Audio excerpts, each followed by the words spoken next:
శ్రీ విశ్వావసునామ సంవత్సరం ఉగాది మీనరాశి వారి యొక్క జాతకం ఎలా ఉంటుందో ఈరోజు చర్చించుకుంటాం. ఏంటి ఈ మీనరాశి పరిస్థితి అంటే, అదేవిధంగా ఈ మీనరాశిలో ఈ సంవత్సరం ఈ ఉగాది నాడు రవి, చంద్ర, బుధ, శుక్ర, రాహు, శనీశ్వరులు మీనరాశిలో ఉంటున్నారు. ఇంకొక ఇంపార్టెంట్ ఇష్యూ ఏంటంటే, ఇక్కడ 6 గ్రహాలు ఉన్నాయి. దీన్నే షష్టగ్రహ కూటమి అంటారు. ఈ షష్టగ్రహ కూటమి వచ్చినప్పుడు, షష్టం అంటే కష్టాల పాలన్నమాట, అంటే రోగస్థానం. ఇక్కడ మీనరాశి వాళ్ళు ఆరోగ్యపరంగా చాలా ఇబ్బంది పడే అవకాశం ఉంటుంది. కొంతవరకు జాగ్రత్త చూసుకోండి. ప్రతిదానికి రెమెడీ ఉంది, మీరేం బాధపడద్దండి. ఉన్న మైనస్ చెప్తాం, అది రికవర్ అవడానికి కూడా ప్లస్ కూడా చెప్తాం. అంటే మైనస్ తెలుసుకుంటే ప్లస్ మీకు ఈజీ అవుతుందనే లెక్కలో అన్నీ చెప్తున్నాను. ఈ మీనరాశిలో ముఖ్యంగా పూర్వాభాద్ర నక్షత్రం 4వ పాదము, ఉత్తరాభాద్ర నక్షత్రాలు 1, 2, 3, 4 పాదాలు, రేవతి నక్షత్రం 1, 2, 3, 4 పాదాలు ఉన్నాయి. అయితే ఈ మీనరాశి వారికి ఈ సంవత్సరం ఆదాయం 5, వ్యయం 5, రాజ్యపూజ్యం 3, అవమానం 11గా ఉంది. అయితే ఈ మీనరాశి వాళ్ళకి ఈ సంవత్సరం ఏంటంటే, మీ ఫ్రెండ్స్, స్నేహితులు కొంతవరకు సహకరించే అవకాశం ఉంది. మీకు యొక్క ఆర్థిక పరిస్థితి కొంత ముందుకి కొంత వెనక్కి ఉంటుంది. అంటే ఇప్పుడు బాగా ఆకలైంది, బిర్యానీ దొరకదు, ఒక పచ్చడి అన్నం, అదే పప్పు అన్నం దొరుకుద్ది. అదేవిధంగా సమస్యలు పెరుగుతాయి, కానీ వాటిని ఎదుర్కొంటారు, మీరు ధైర్యంగా ఎదుర్కొంటారు, దాంట్లో సమస్య లేదు. అదేవిధంగా వ్యాపారాలు, వ్యవసాయాలు ఈ రాశి వారికి మధ్యస్థంగా ఉంటాయి. అదేవిధంగా ఆర్థికంగా కూడా మీకు ఆల్రెడీ చెప్పాను, ముందుకు వెనక్కని. కొన్ని స్థిరాస్తులు కొంటారు, అవసరం మరి వాటిని అమ్మేస్తారు. విద్యార్థులకు అనుకూల ఫలితాలు అంటే ఎలా ఉంటాయంటే, ఇక్కడ విద్యార్థులకు మనం డాక్టర్ అవ్వాలా, ఎంబీబీఎస్ సీట్ కావాలా, నీట్లో ర్యాంక్ సరిగ్గా రాదు, వాళ్ళు డబ్బులు పెట్టి కొనుక్కోవడమే, అలా అనమాట. పెండ్లి కాని వారికి వివాహం జరిగే అవకాశం ఉంది. అంటే ఇక్కడ కొందరు వివాహం ఆలస్యం అవుతుంది, కొందరైతే ద్వితీయ వివాహం చేసుకునే వాళ్ళు ఉంటారు. అటువంటి వారికి ఇక్కడ అనుకూలంగానే ఉంది. అదేవిధంగా నిరుద్యోగులు ఉద్యోగులుగా మారుతారు, అంటే ఆశించినంత ఉద్యోగం ఉండదు, ఒక రకమైన ఉద్యోగాన్ని పొందుతారు. ఆర్థిక సమస్యలు వెంటాడతాయి, అప్పులు చేస్తారు, అనారోగ్య సమస్యలు వెంటాడతాయి, మీకు సోమరితనం పెరుగుతుంది. ఇంటిలో మీ తండ్రి గారికి ప్రాణగండం ఉండే అవకాశం ఉంది. అదేవిధంగా శనీశ్వరుల యొక్క విపరీతమైన కష్టాలను కలిగించే అవకాశాలు ఉన్నాయి. శనీశ్వరులు ముఖ్యంగా మీ సొంత ఊరు నుండి వేరే ఊరికి వెళ్ళే అవకాశం కూడా ఉంది, అంటే వెళ్ళిపోయే ప్రమాదం కూడా ఉంది. అదేవిధంగా కోతిని పెంచాలి. ఈ మీనరాశి వాళ్ళని ముఖ్యంగా నేను చెప్పేది ఆలోచించండి. ఈ మీనరాశి వాళ్ళని ఇప్పుడు కాపాడే ఏకైక వ్యక్తి ఎవరంటే ఒక్క ఆంజనేయ స్వామి మాత్రమే. ఏ స్వామీజీని నమ్మద్దు, ఎవరిని నమ్మద్దు. ఆంజనేయ స్వామికి మీరు ప్రత్యేక పూజలు చేయండి. ఎటువంటి పరిస్థితిలో మిమ్మల్ని ఆ ఆంజనేయ స్వామి మాత్రమే కాపాడతారు.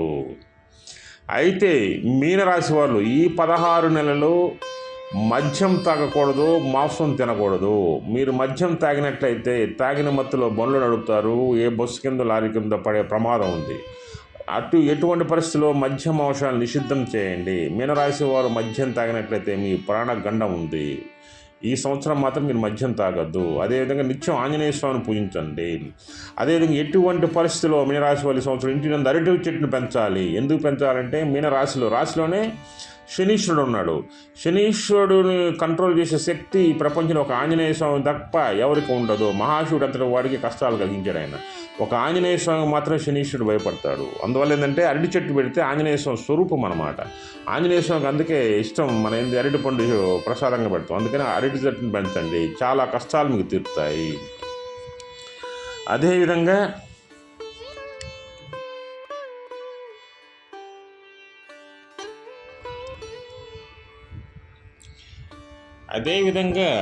ఈ ఉగాది నుంచి మీనరాశి వారికి వివాహేతర సంబంధాలు ఏర్పడే అవకాశం ఉంటుంది. నేను ముఖ్యంగా చెప్తున్నా, మీనరాశి వాళ్ళు గుర్తుపెట్టుకోండి, మీరు వివాహేతర సంబంధాలకు వెళ్ళకూడదండి. మగవారైతే స్త్రీలతో వివాహేతర సంబంధం, స్త్రీలైతే మగవారితో వివాహేతర సంబంధాలు పెట్టుకున్నట్లయితే మీ మరణాన్ని మీరు కొని తెచ్చుకున్నట్లే. ఆడువారికి దూరంగా ఉండండి, మధ్య మాంసం మగువు దూరంగా ఉండాలి. అదేవిధంగా మీకు ఏప్రిల్ నెలలో ఎలా ఉంటుంది అని చూసుకున్నట్లయితే వృత్తి వ్యాపారాల్లో మీకు సమస్యలు ఏర్పడతాయి, అయినా సరే మీరు నిలబడతారు. అకాల భోజనం, వృధా ప్రయాణాలు ఉంటాయి, వాటిని మీరు తగ్గించండి. మీ శత్రువులకు మీరు దూరంగా ఉండండి. మీకు శత్రువులను తెలిస్తే వాళ్ళతో మీకు కంపల్సరీ దూరంగా ఉండండి. వాళ్ళ వల్ల లేనిపోయిన సమస్యలు మీకు వస్తాయి. అదేవిధంగా మే నెలలో వెళ్ళినట్లయితే, మే నెల తీసుకున్నట్లయితే మీకు కావలసిన వారే మిమ్మల్ని ఇరికిస్తారు. మీరు ఎవరినైతే బాగా నమ్ముతారో వారు మిమ్మల్ని ఇరికిచ్చేసి వాళ్ళు లాభాన్ని పొందుతారు. శత్రువులకు దూరంగా ఉండండి. తొందరపాటు నిర్ణయాలు వద్దు, అనవసరపు ఖర్చులు అసలు వద్దు. అదేవిధంగా అగ్రిమెంట్లు వద్దు, కొత్త పనులు కూడా ప్రారంభించొద్దు. మే నెలలో మీరు చాలా జాగ్రత్తగా ఉండాలి. అదేవిధంగా జూన్ నెలకి వెళ్ళినట్లయితే సమస్యలను సమర్థవంతంగా ఎదుర్కొంటారు, పుణ్య కార్యక్రమాలు చేస్తారు, డెవలప్మెంట్ మీద స్టార్ట్ అవుతుంది. తల్లిదండ్రుల యొక్క ఆరోగ్య పరిస్థితి కొద్దిగా విషమంగా ఉంటుంది, అది జాగ్రత్తగా చూసుకోండి. అదేవిధంగా అధికారులచే ప్రయోజనము పొందుతారు. మీకు అఫీషియల్స్ మీకు కొంతవరకు హెల్ప్ అవుతారు. జూన్ నెల మీకు బాగుంది. ఏదైనా సరే కొత్త ప్రాజెక్ట్ చేయాలంటే జూన్లో చేసుకోండి. అదేవిధంగా జూలైకి వెళ్ళినట్లయితే మిమ్మల్ని భాతృవర్గము వారు ఆదుకుంటారు. భాతృవర్గం అంటే మీ అన్నతమ్ములు, మీ అన్న కానీ, మీ తమ్ముడు కానీ, మీ అక్క కానీ, మీ చెల్లెలు కానీ మిమ్మల్ని ఆదుకుంటారు. దాంట్లో ఎటువంటి డౌటే లేదు. మీ సంతానానికి ఉద్యోగాలు వస్తాయి. మీ ఇంట్లో శుభకార్యాలు జరుగుతాయి, మంగళకరమైన పనులు జరుగుతాయి. అదేవిధంగా కోర్టు కేసులు మీకు ఫేవర్గా ఉంటాయి.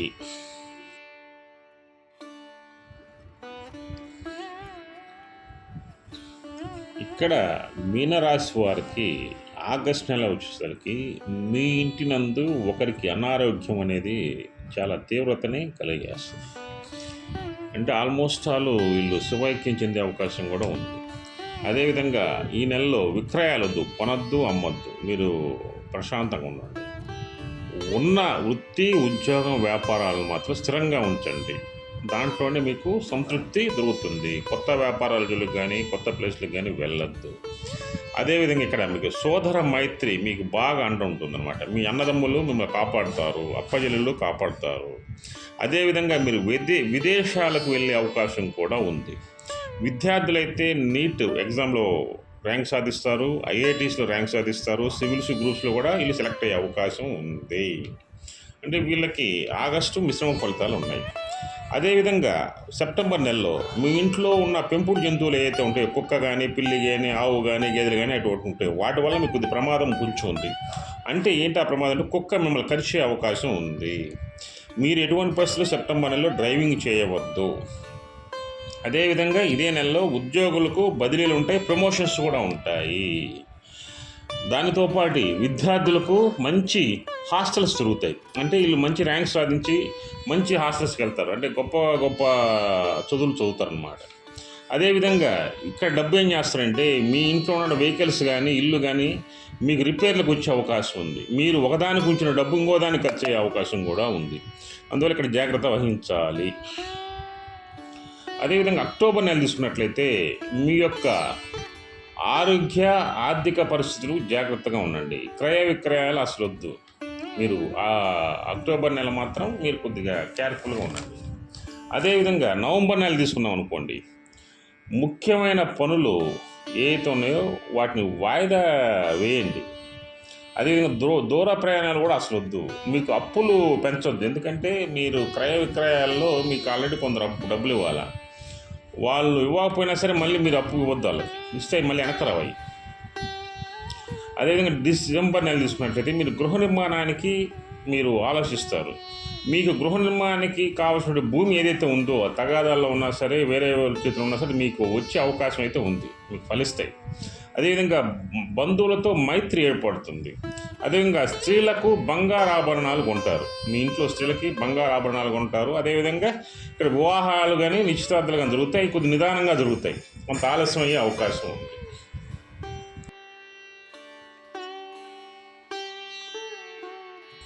అదేవిధంగా మీకు జనవరి నెల వచ్చేసరికి మీరు మీ బంధువులు ఎవరైతే ఉన్నారో, అదేవిధంగా స్నేహితులు ఎవరైతే ఉన్నారో కొన్ని కారణాల దృష్ట్యా మిమ్మల్ని తిరస్కరిస్తారు. అంటే వాళ్ళ ఆలోచనకు అనుకూలంగా మీరు ఉండరు, మీ ఆలోచనలోనే మీరు ఉంటారు.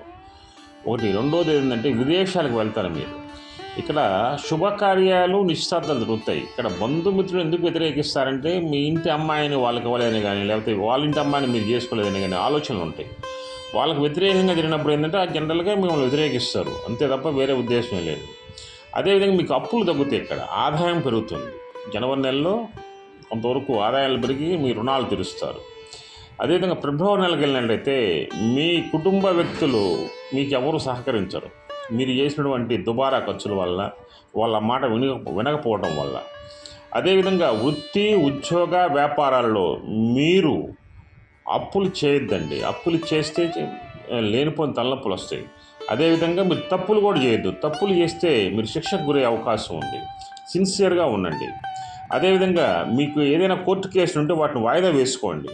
అదేవిధంగా చిన్న వ్యాపారం అయినా సరే సొంతంగానే చేసుకోండి, ఎవరితో పొద్దుద్దు మీకు. అదేవిధంగా మార్చి నెలలు తీసుకున్నట్లయితే ఇంటా బయట విమర్శలు పెరుగుతాయి మీ మీద. అదేవిధంగా స్థిరాస్తులు కొనొద్దు, ఆ విధంగా స్థిరాస్తులు కూడా అమ్మవద్దు, స్పెక్యులేషన్స్ చేయొద్దు, మీడియేషన్ చేయొద్దు, శత్రు వృద్ధి పెరుగుతుంది, జాగ్రత్తగా ఉండాలి. ఇది మీనరాశి వారి యొక్క ఉగాది జాతక పంచాంగం. అయితే ఇక్కడ ఒక విషయం ఉంది.